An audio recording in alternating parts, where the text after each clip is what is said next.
continuidade, irmãos, aos nossos estudos no Catecismo, nós vamos ler a pergunta de número 99 hoje, que trata do terceiro mandamento.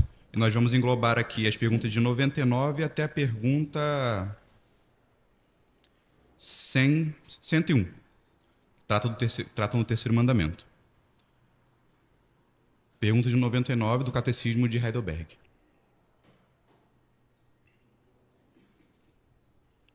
Depois que nós lermos a pergunta 99, vamos abrir também Êxodo capítulo 20, versículo 7. Eu vou ler a pergunta. O que Deus exige no terceiro mandamento? Não devemos blasfemar ou profanar o santo nome de Deus por maldições ou juramentos falsos, nem por juramentos desnecessários. Também não devemos tomar parte em pecados tão horríveis ficando calados quando os ouvimos. Em resumo, devemos usar o santo nome de Deus somente com temor e reverência, a fim de que ele, por nós, seja devidamente confessado, invocado e glorificado por todas as nossas palavras e obras. Êxodo capítulo 20, versículo 7. Não tomarás o nome do Senhor teu Deus em vão, porque o Senhor não terá por inocente o que tomar o seu nome em vão. No pensamento bíblico, irmãos, o nome, ele é muito mais do que uma palavra que designa alguém. Ele também é um revelador do caráter ou das qualidades de uma pessoa.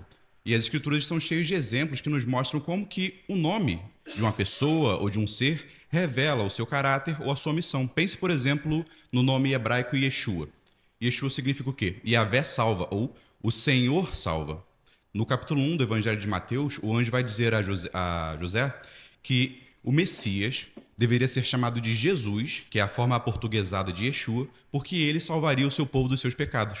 Então percebam que o nome de Jesus revela tanto a sua missão, que é salvar pecadores, quanto quem ele é, o Salvador.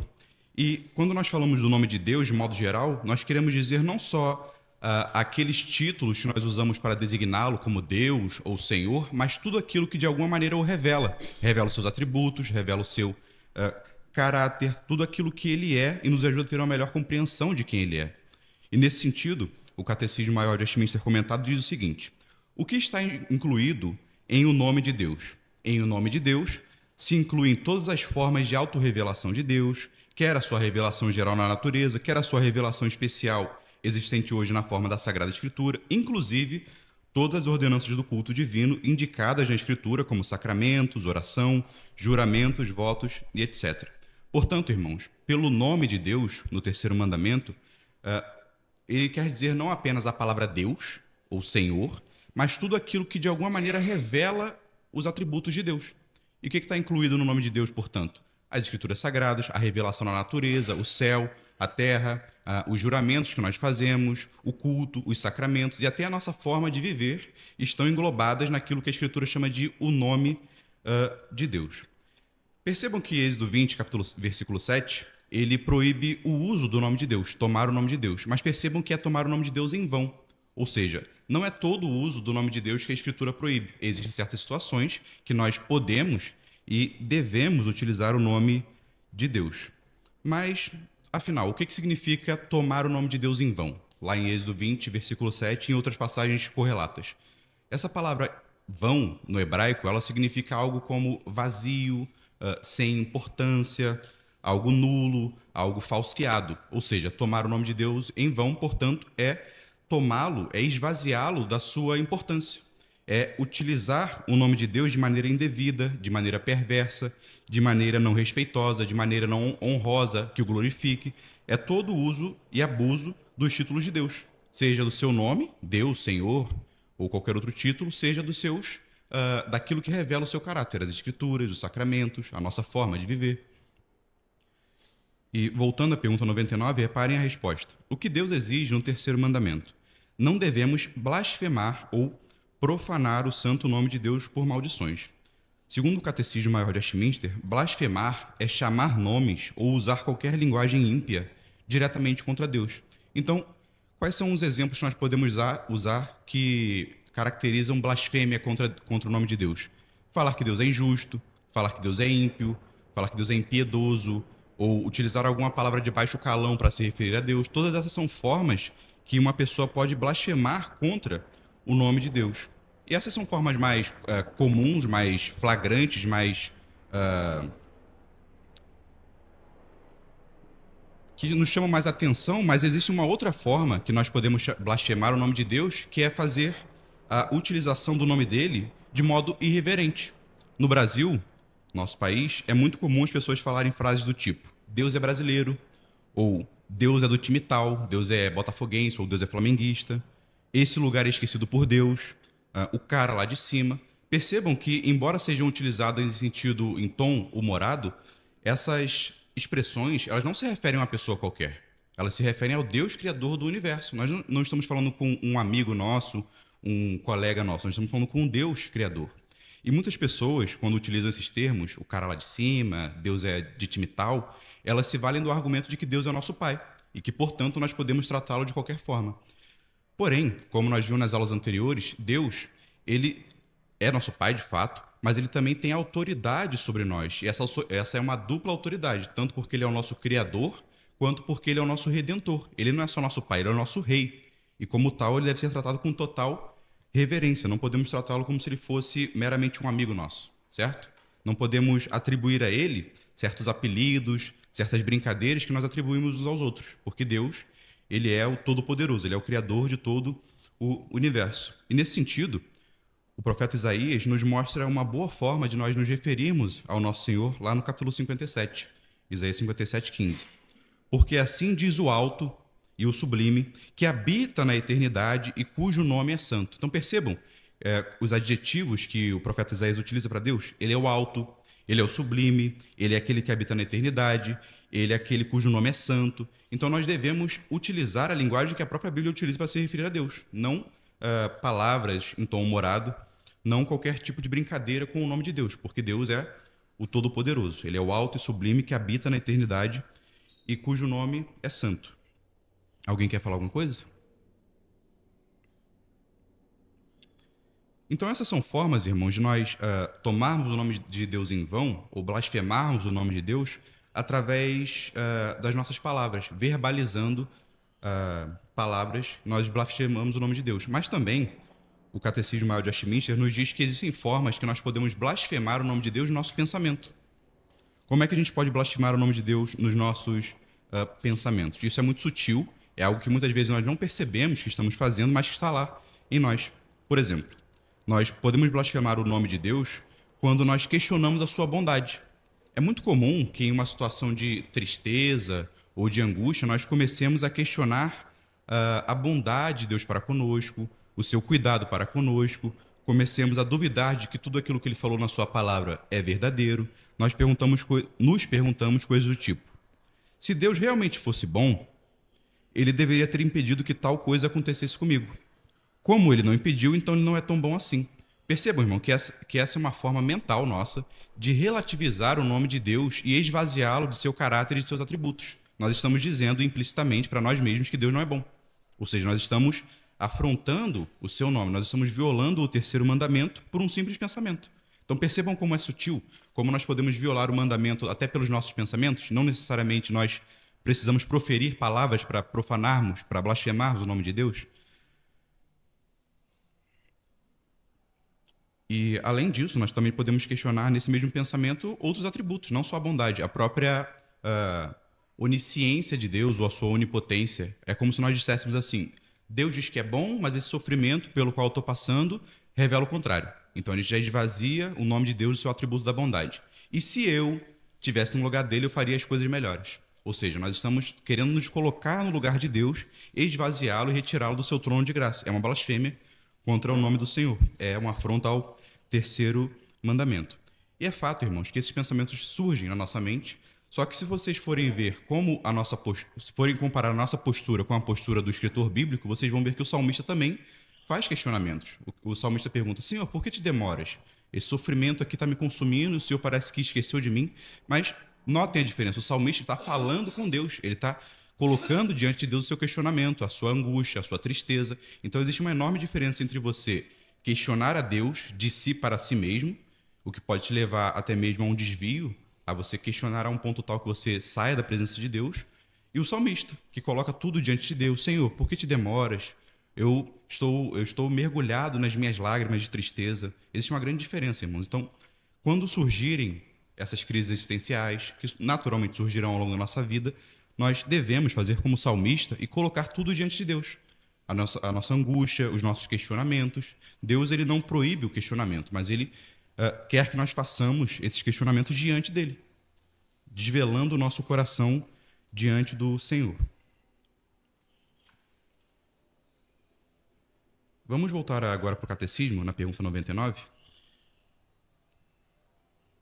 O Catecismo de Heidelberg, ele fala que uma das formas de nós tomarmos o nome de Deus em vão é utilizá-lo em juramentos falsos ou juramentos desnecessários. E eu gostaria que os irmãos abrissem em Mateus capítulo 5, versículo 33 a 37, que fala sobre juramentos.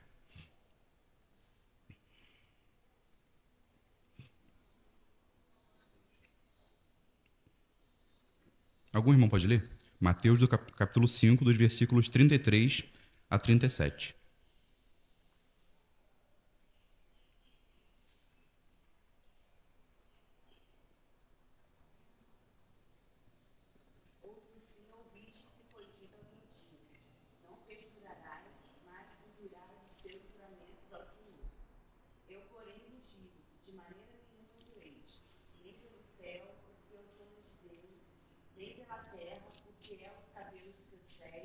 Nem por Jerusalém, porque é a cidade do grande rei.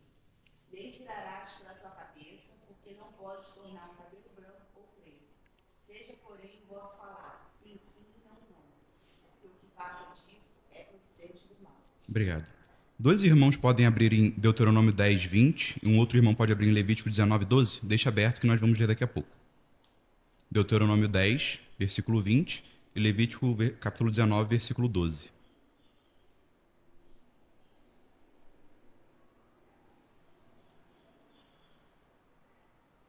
Reparem o que Jesus disse aqui, irmãos, no Sermão do Monte. No versículo 34, ele fala que de maneira alguma os seus discípulos deveriam jurar. Ocorre que esse ensinamento de Jesus, ele parece estar em desconformidade com o ensino do Antigo Testamento, o qual permitia que as pessoas jurassem, e até mesmo em nome de Deus.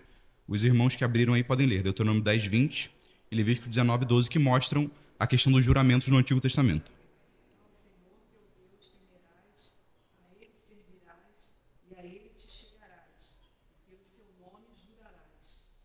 Obrigado. Levítico 19, 12.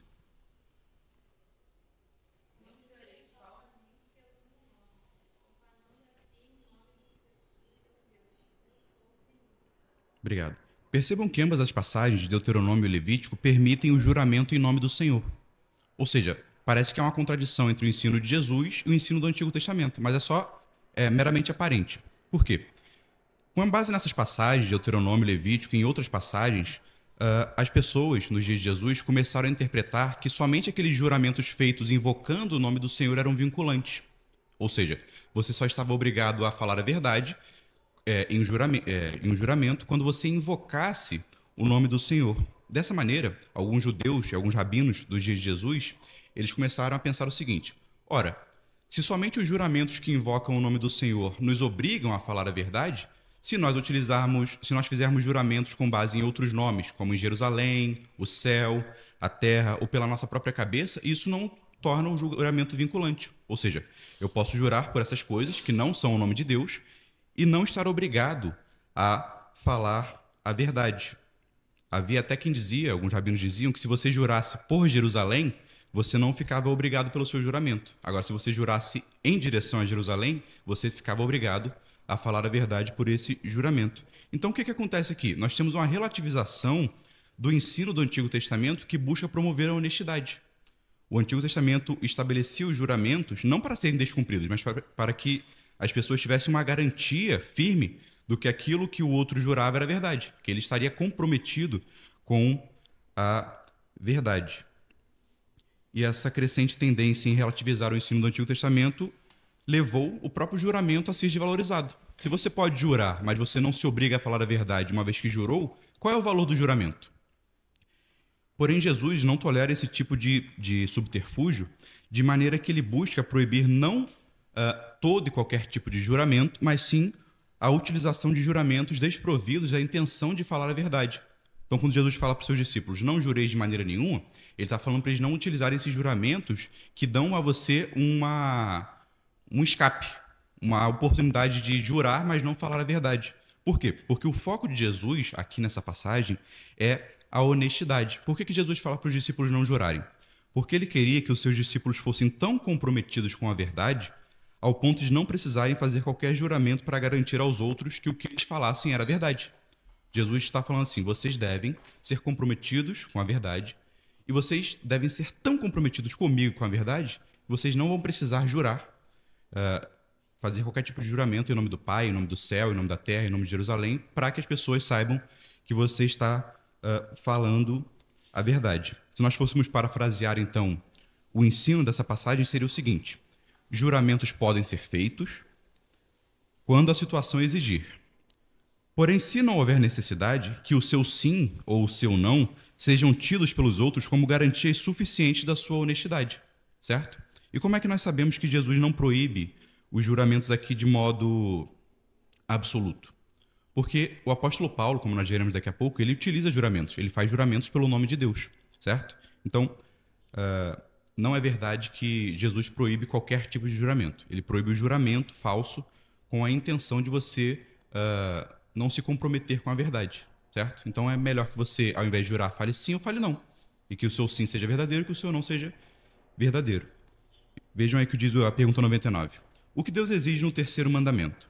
Não devemos blasfemar ou profanar o santo nome de Deus por maldições ou juramentos falsos, nem por juramentos desnecessários, certo? Então, o que a Bíblia proíbe é o juramento falso, é aquele juramento que você faz sabendo que você vai mentir, ou o juramento desnecessário. É muito comum que, em brincadeira de criança, ou entre adultos mesmo, a pessoa fale assim, eu ouvi tal coisa. Aí a criança pergunta, jura por Deus?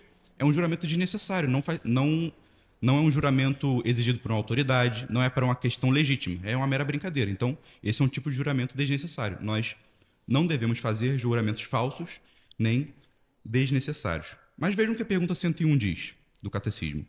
Mas não podemos nós, de modo piedoso, fazer juramento em nome de Deus? Podemos sim, quando as autoridades o exigirem ou quando for preciso, para manter e promover a fidelidade e a verdade, para a glória de Deus e o bem-estar do próximo. Por tal juramento está baseado na palavra de Deus e era praticado com razão pelos santos do Antigo e Novo Testamento. O santo do Novo Testamento é o apóstolo Paulo.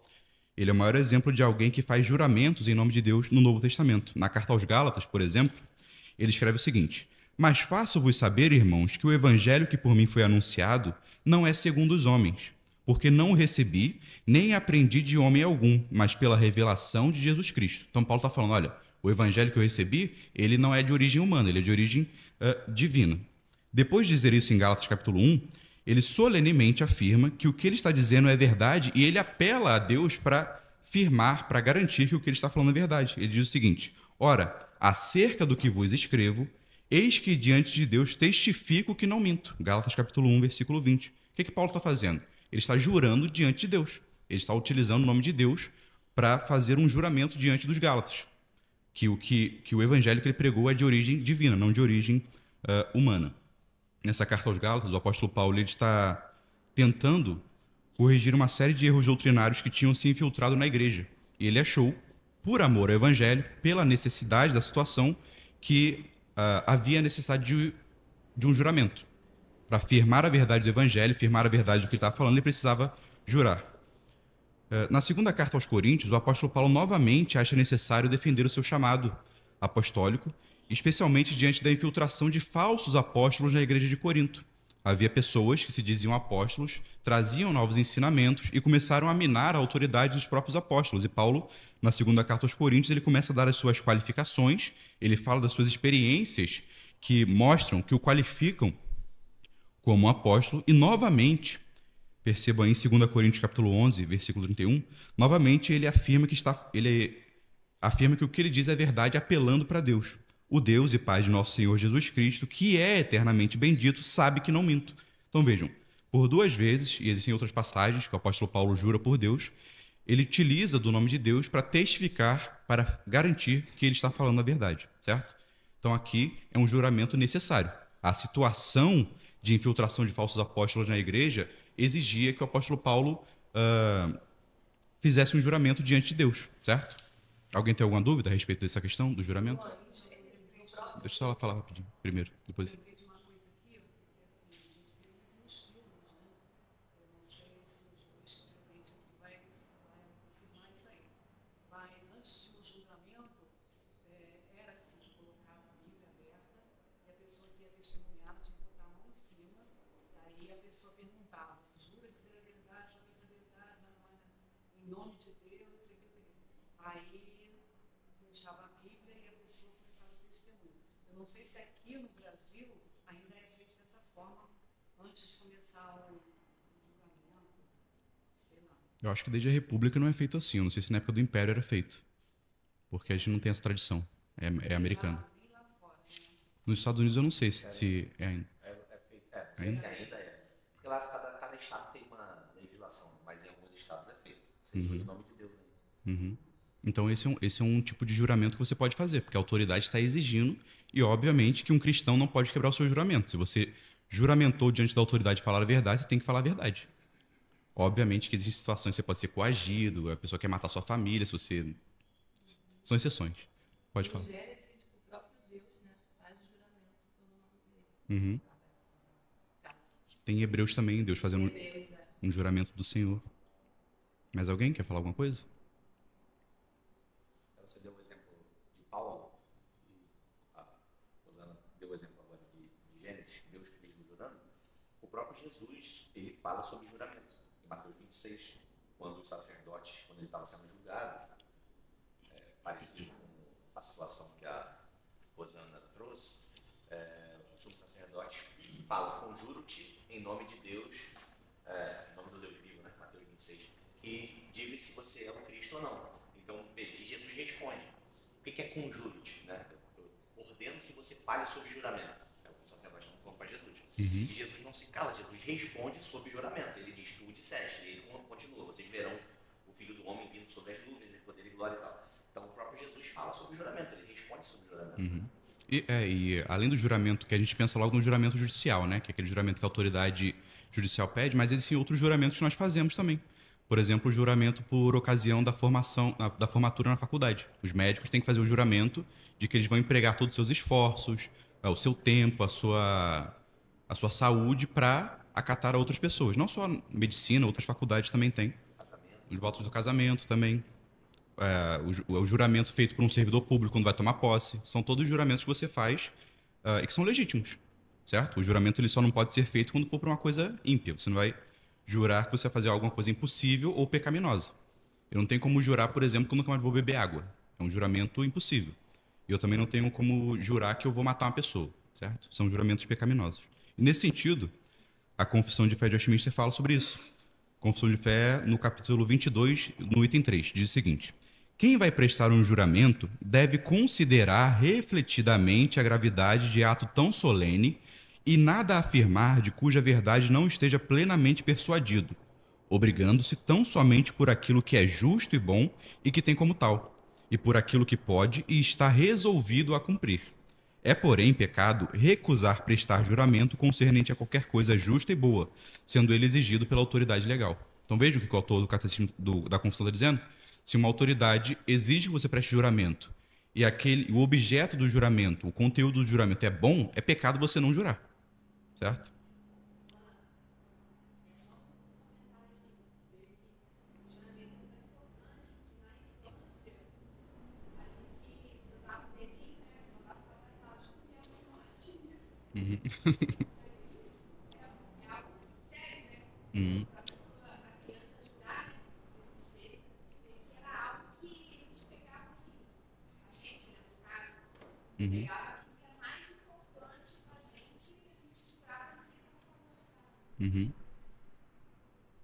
O item 4 diz o seguinte: o juramento deve ser prestado conforme o sentido claro e óbvio das palavras, sem equívoco ou restrição mental.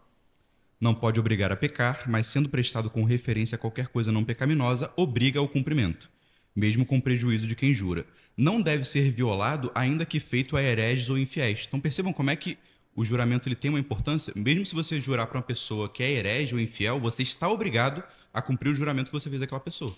Certo? Mas Olimpíadas, o juramento dos atletas e o juramento Uhum. É. É, porque as pessoas interpretam essa passagem do Sermão do Monte de forma errada. Acham que Jesus está proibindo o juramento de forma absoluta. Mas aqui ele está proibindo aqueles juramentos falsos que a Mishnah, que era o código jurídico hebreu, inventou. Uma série de juramentos que não obrigavam. Então Jesus fala, olha, se você vai jurar e você não vai ter intenção de jurar, então é melhor não jurar de modo nenhum. É melhor você falar sim ou não e falar a verdade. Mas óbvio que ele não. O próprio Henrique falou que Jesus se submeteu a um juramento. Então não é absoluto. Paulo se submeteu a um juramento, o próprio Deus se submeteu a um juramento diante das autoridades.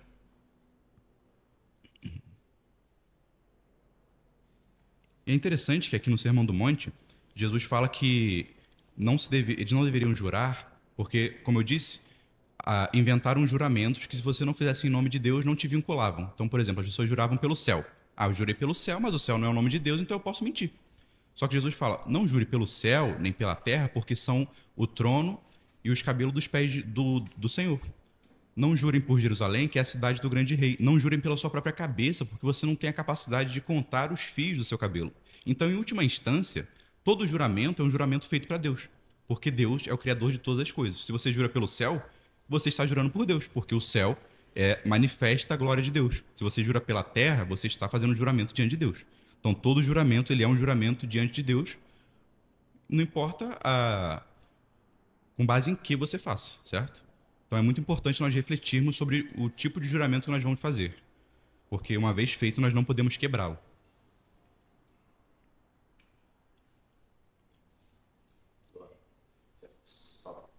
Eu acho que assim, que a ideia, pensando na nossa vida, no dia a dia, o que você está dizendo, assim, é que para os judeus nessa época, principalmente para esses falsos religiosos aí, né, esses moralistas, fariseus, a mentira talvez fosse o padrão. Ou eles se utilizavam da mentira em benefício próprio. E quando era necessário convencer a outra pessoa, eles se utilizavam de juramentos e, se possível, juramentos nos quais eles nem fossem cumprir e tudo mais. Uhum. Então, assim, o que você está apresentando aí pra gente é que a verdade é o padrão. Uhum. Sim, sim, não, não. Então, a verdade é sempre o padrão. E o juramento ele deve ser feito apenas na ocasião em que você precisa convencer outra pessoa, que você é colocado diante de uma situação em que a outra pessoa, você vai se utilizar do juramento para que ela acredite na verdade que você já está falando. Uhum. Você já falaria a verdade, independente de qualquer coisa. A verdade é o padrão. E aí você se utiliza do juramento para que o outro acredite em você. Mas você, no seu interior, você já sabe que é verdade. Uhum. Você não tem a intenção de estar mentindo ali, né? É um reforço da verdade, digamos assim. Sim, é a garantia. É uma garantia. É um peso que você coloca sobre a sua palavra. Você já tinha intenção de falar a Isso verdade. já era verdade. Eles não usavam, eles falavam mentira e usavam o juramento como subterfúgio. E é isso que Jesus repele no seu ensino, no Sermão do Monte. Exatamente isso. Além da questão do juramento, irmãos, o terceiro mandamento também proíbe dizer aquilo que Deus não disse.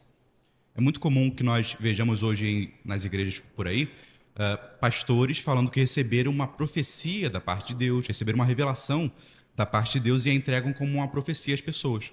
Só que, se vocês forem analisar friamente o conteúdo dessas profecias, muitas vezes elas são contrárias ao que as Escrituras nos revelam. Logo, nós podemos concluir que elas são falsas. Por quê? Porque Deus nunca contraria a sua própria palavra. Ele não dá uma revelação a alguém que vai contrariar aquilo que ele já revelou na Escritura Sagrada. Esses são falsos profetas, são pessoas que utilizam o nome de Deus em vão ao afirmarem que estão falando em nome de Deus. Então, é algo que nós próprios devemos ter cuidado também, quando nós, por exemplo, temos um tipo de sonho e falamos que Deus revelou para a gente alguma coisa. Nós podemos estar tomando o nome de Deus em vão, falando aquilo que Deus não falou, com base em um sonho. Muitas vezes, um sonho, ele reflete basicamente os desejos ou sentimentos que nós já temos. E nós acabamos confundindo as coisas, falando que foi Deus que falou com a gente.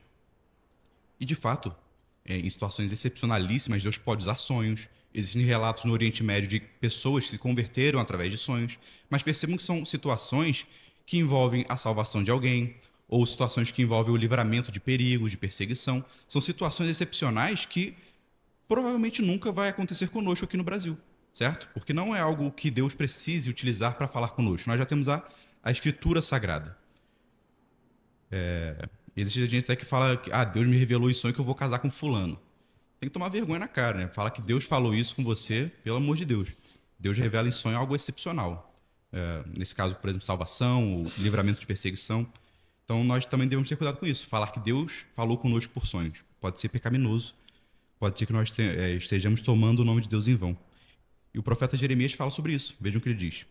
Jeremias 23, 25 a 26. Tenho ouvido que dizem aqueles profetas, profetizando mentiras em meu nome, dizendo, sonhei, sonhei. Até quando sucederá isso no coração dos profetas que profetizam mentiras e que só profetizam do engano do seu coração? Então, o que Jeremias está falando aqui? Havia profetas que sonhavam e falavam que era Deus falando. E divulgavam aquilo como se fosse algo da parte de Deus. Mas aqui Jeremias fala que esses sonhos, que eles achavam que era uma revelação, nada mais era do que produto do engano do seu próprio coração. Então nós também podemos nos enganar. Nós podemos sonhar e achar que é Deus falando conosco, certo? Mas nós devemos ter como padrão a sua escritura sagrada, a sua revelação, que é inerrante, infalível e que é o padrão da nossa vida. Além de dizer o que Deus não disse ser uma violação ao terceiro mandamento, ao seu nome, dizer o que Deus...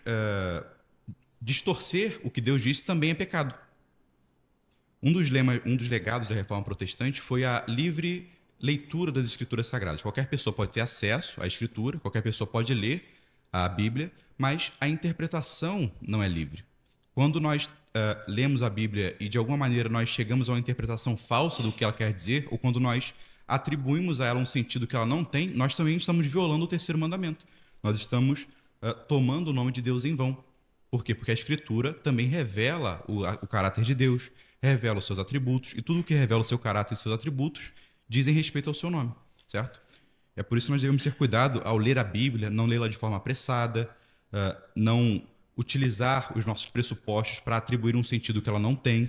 Nós devemos considerar o que o autor disse naquela época, considerar o contexto histórico, buscar comentários bíblicos que nos auxiliem a compreender o sentido original, porque isso demanda tempo, dedicação, humildade, ajuda de irmãos. É por isso que nós temos a igreja, por isso que nós temos essas aulas, por isso que nós temos as pregações, porque são pessoas que estudam para nos trazer um melhor esclarecimento acerca das Escrituras Sagradas, certo? O Catecismo Maior também fala que é pecado, são pecados as falsas doutrinas. As falsas doutrinas, as heresias, elas também violam o terceiro mandamento. Elas violam o nome do Senhor porque criam um Deus que é feito conforme a imagem e semelhança daquele que é herege, daquele que cria uma falsa doutrina. Então, nós devemos ter cuidado de modo geral na leitura da Escritura, com a interpretação que nós fazemos dela, com a aplicação que nós extraímos dela. Um outro pecado também é utilizarmos porções da Bíblia destoada do todo. O que isso quer dizer? Por exemplo, existem progressistas que falam que a Bíblia é comunista, ou Jesus é comunista com base em certas passagens de Atos dos Apóstolos. Só que utilizar uma passagem da Bíblia de forma isolada é uma violação também ao terceiro mandamento, porque você está tirando aquela parte da revelação e não considerando o todo da revelação, que envolve não meramente melhoramento das condições materiais, mas a salvação da alma, a transformação do pecador. Um outro exemplo também é quando o Bolsonaro utilizava João e falava: "E conhecereis a verdade vos libertará". Vejam, esse isolamento de uma porção da Escritura também viola o terceiro mandamento, porque você usa uma partezinha da Bíblia para defender uma posição política sua, mas você desconsidera que a verdade que te liberta é Cristo e que te liberta do pecado.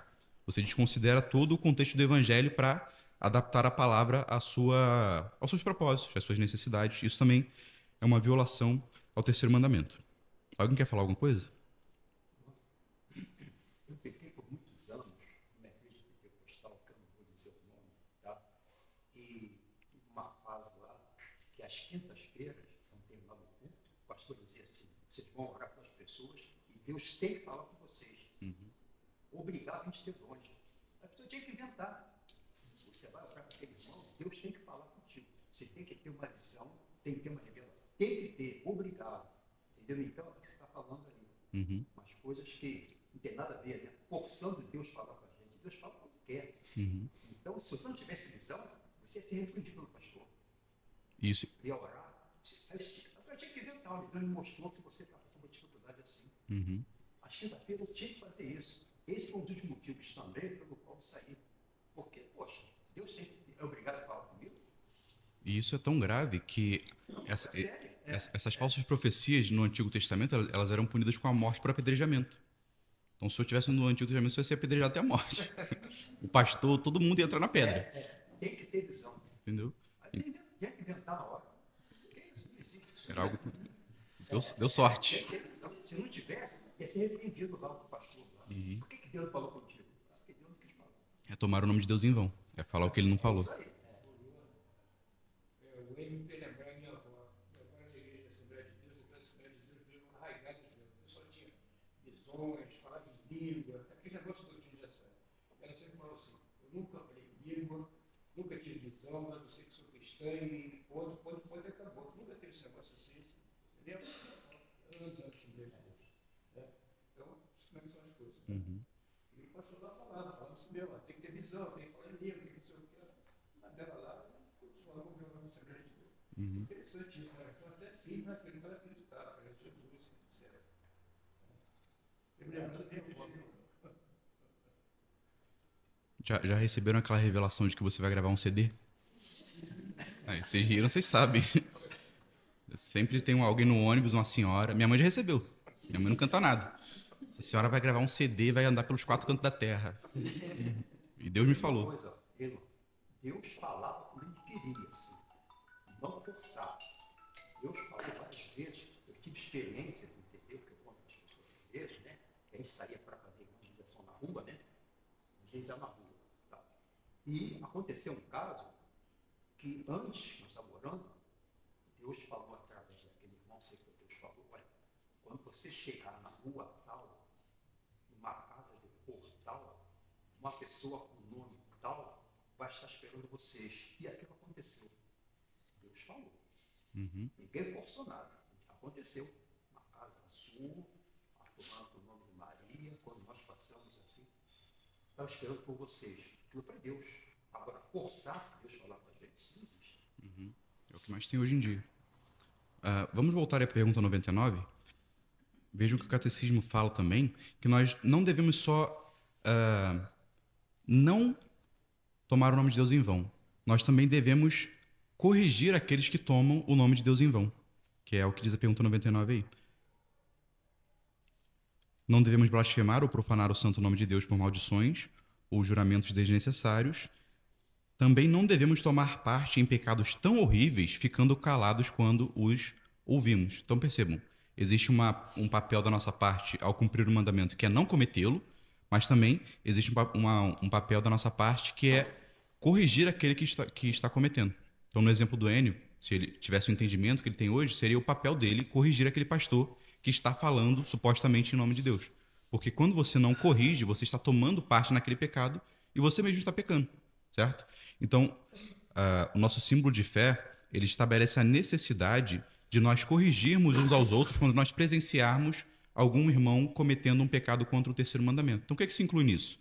Por exemplo, se eu vejo um irmão utilizando o nome de Deus em uma brincadeira, falando que Deus é de time e tal, eu devo corrigi-lo, obviamente com espírito de brandura, como diz o apóstolo Paulo, porque eu também posso cair naquele pecado, mas devemos corrigi-lo, porque se nós não o corrigirmos, nós também estaremos incorrendo naquele pecado. Um outro exemplo, quando nós vemos um irmão falando alguma coisa, alguma verdade bíblica distorcida.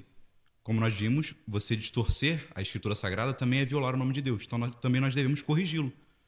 Ó, irmão, você está falando isso, mas não é isso que a Bíblia diz. Ela diz tal, tal, tal, tal. Não é meramente para nós mostrarmos conhecimento ou sabedoria, mas é para edificar o irmão, para corrigir o corpo de Cristo e tornar a igreja mais coesa, mais harmoniosa com o Evangelho. O pastor Paulo Duarte, por exemplo, todo mundo vê muito que eles estão colocando status deles. Quando eu não tinha entendimento, eu até que vi algumas coisas dele, mas hoje eu acho intolerável o que ele faz com a palavra de Deus. E faz com que as pessoas que não têm entendimento banalizem cada vez mais, né, o nome de Deus, a Escritura. Eu sempre falo isso para as pessoas. Não gosto. As pessoas não gostam. É tipo assim, nem tinha esse entendimento assim, do pecado em si, mas eu já não gostava, achava que ele trazia uma banalização para o nome de Deus, nas Escrituras. Né? E você vê que ele tem milhões de seguidores, né? Porque quando você fala que a gente normalmente nosso coração gosta de ouvir, você começa a bombar. E quando você fala a verdade, já não é muito bom. Sim. Só todo mundo torce o bico, né? Fala que a gente normalmente fala que a gente Legalista, fariseu. exatamente.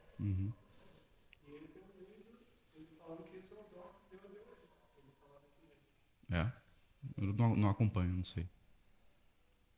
Ele falando para casais, né, no caso. Mas fala também assim em culto, né? As pessoas têm apontado muito essas questões dele, porque também no culto ele fala dessa forma. Então, irmãos, reparem que nós temos um papel de correção uns dos outros. Se nós vemos um irmão jurando por Deus em uma questão trivial, nós devemos corrigi-lo. Se nós repararmos que ele está tendo algum entendimento incorreto, nós devemos corrigi-lo. Se ele está tomando o nome de Deus em alguma brincadeira, devemos corrigi-lo com espírito de brandura, certo? E por que nós devemos fazer isso? Porque o pecado contra o nome de Deus, no Antigo Testamento, ele era punido com a morte. Vejam o que a pergunta 100 diz. Será que blasfemar o nome de Deus por juramentos e maldições é um pecado tão grande que Deus se ira também contra aqueles que não se esforçam para impedir e proibir tal coisa? Claro que sim, pois não há pecado maior, o que mais provoca a ira de Deus do que blasfemar o seu nome. Por isso, ele mandava castigar este pecado com a pena de morte, certo? Então, o nome de Deus ele é sagrado, ele é santo, ele é alto e sublime e deve ser tomado com todo respeito e reverência. Existem outros pecados que nós podemos falar sobre contra o nome de Deus, mas são muitos e caso os irmãos queiram ler sobre eles, basta pegar o Catecismo Maior de Westminster que ele vai listar uma série de pecados contra o nome de Deus. Para finalizar, eu gostaria de dizer para os irmãos ou demonstrar o que a Bíblia diz que deve ser a nossa postura em relação ao nome de Deus. Qual deve ser a nossa atitude para com o nome de Deus? E Jesus responde isso lá no Sermão do Monte, na sua oração do Pai Nosso. Como é que a oração começa? Pai Nosso, que estás no céu, santificado seja o seu nome. No início da aula, nós vimos que o nome de uma pessoa está intimamente ligado ao que ela é, ao seu caráter, aos seus atributos. E percebam que na oração do Pai Nosso, Jesus nos orienta a santificar o nome de Deus. O que é isso? Nas aulas sobre atributos de Deus, nós vimos que a santidade ela pode ser tomada em dois sentidos. A santidade ela pode ser tomada em um sentido moral, ou seja, a santidade de Deus, no caso, em sentido moral, ou seja, Deus ele é um ser que não é compatível com o pecado. Deus é absolutamente puro e ele não pode contemplar o pecado. Não há nenhum tipo de maldade ou impureza no ser de Deus. Essa é a santidade em sentido moral. Só que também existe a santidade em um sentido que nós poderíamos chamar de reverencial, ou seja, que é a posição de Deus de honra e de glória sobre toda a sua criação. Deus é elevado acima de todas as coisas, exaltado acima de todas as coisas e glorificado. Qual é a santificação que Jesus está falando aqui, então? Obviamente não é a santificação em sentido moral. Nós não oramos para santificar o nome de Deus para que ele se torne mais puro. Deus não precisa se tornar mais puro ou precisa se limpar de pecado, porque ele já é santo, já é puro. Então, a santificação que Jesus está falando aqui, o orar para que o nome de Deus seja santificado, é orarmos para que nós e os outros entreguemos a ele a reverência que lhe é devida. Coloquemos ele em um lugar de exaltação. Reconheçamos a sua majestade em nossa vida. Reconheçamos que ele não é simplesmente um amigo nosso, que ele não é simplesmente um coleguinha, um irmão que você pode tratar de qualquer forma. Ele é o Deus Altíssimo e nós oramos para que nós santifiquemos o seu nome, para que nós o coloquemos naquele lugar alto e sublime, como diz o profeta Isaías, evitando qualquer tipo de uso blasfemo, evitando brincar com o nome de Deus, evitando brincar com a sua palavra, utilizando juramentos desnecessários. É isso que nós oramos, seja santificado o seu nome. E vejam 1 Pedro 3,15, que diz o seguinte, 1 Pedro 3,15, antes, diz a mesma coisa da oração, antes, santificai a Cristo como Senhor em vosso coração, estando sempre preparados para responder a todo aquele que vos pedir razão da esperança que é em vós. O que Pedro está falando? Está falando para a gente santificar Jesus no sentido de purificá-lo? É obviamente que não.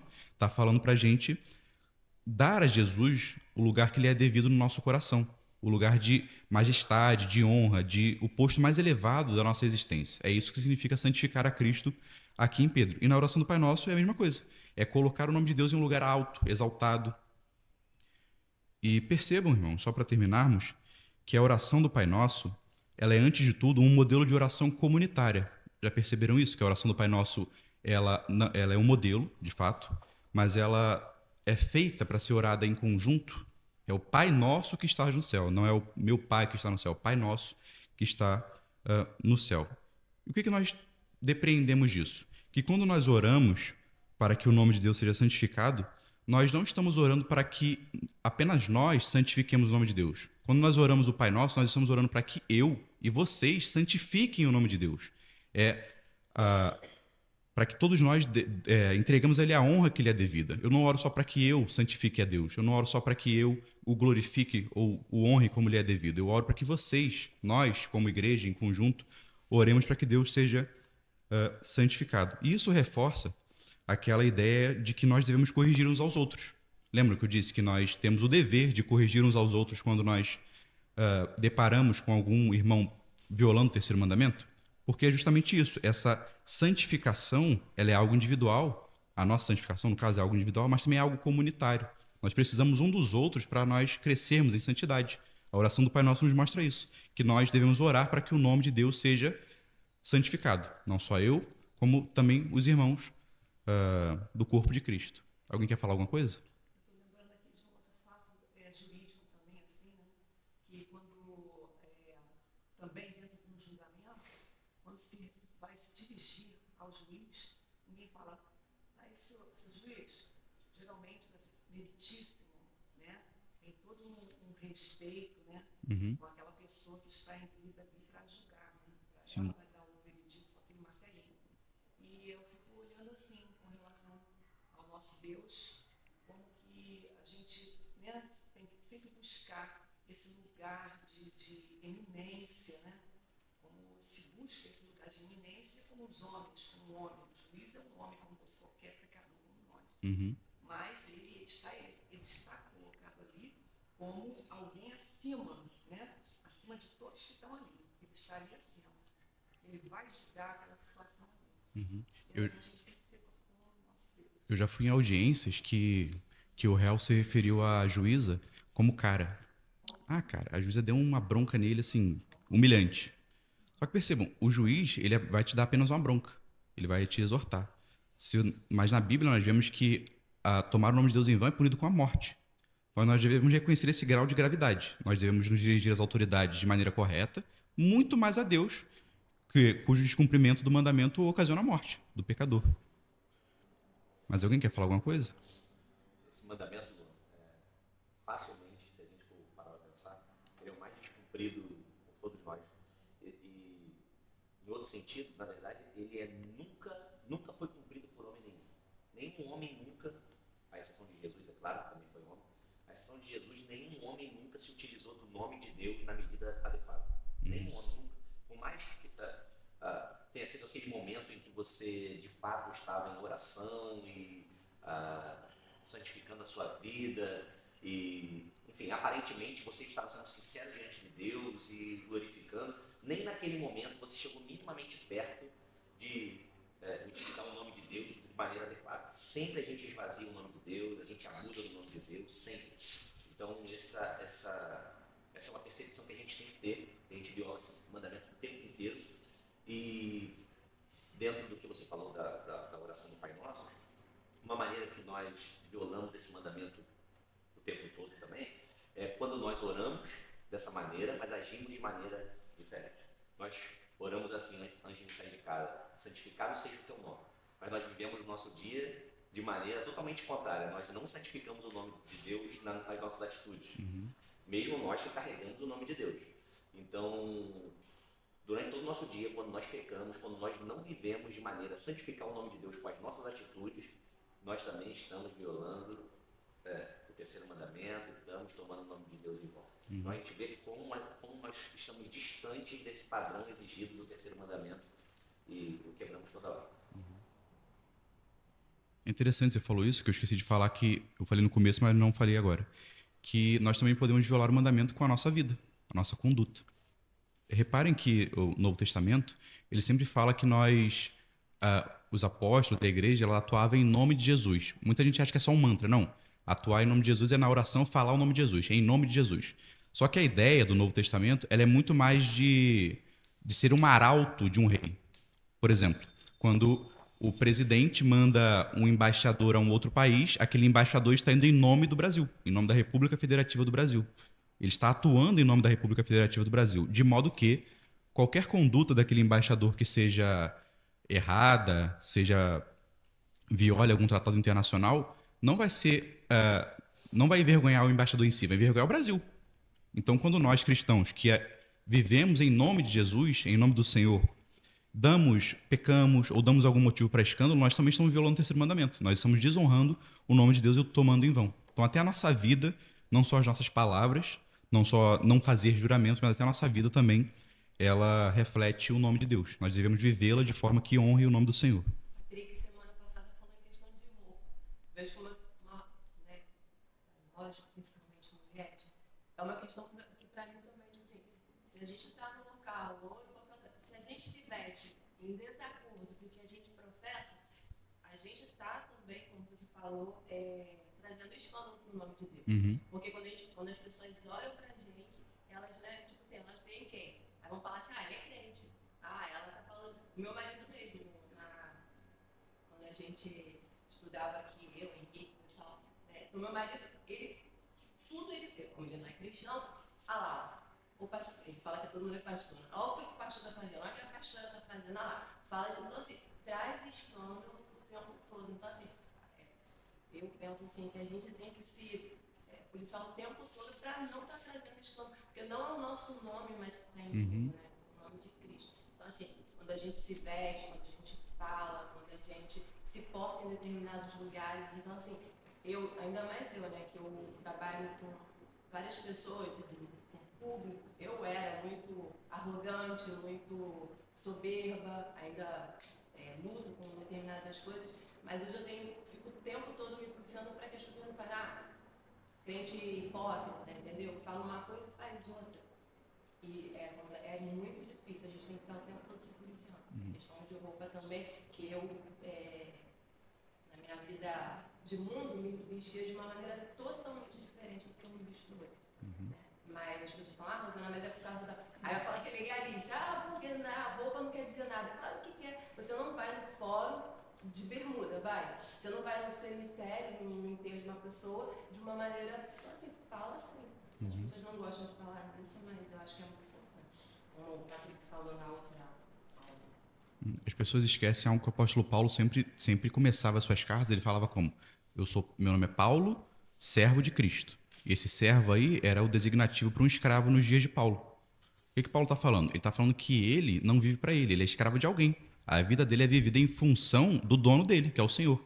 E nós cristãos modernos, esquecemos que nós somos escravos do Senhor também. Nós não temos vontade própria. Nós não agimos em um nome próprio, agimos em nome de outro, que é o Senhor.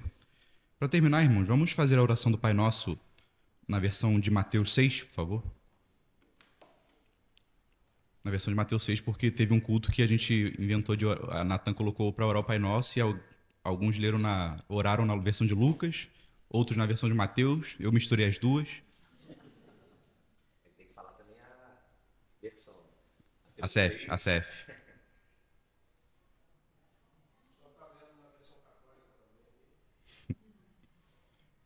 Mateus 6, versículo 9 a 13.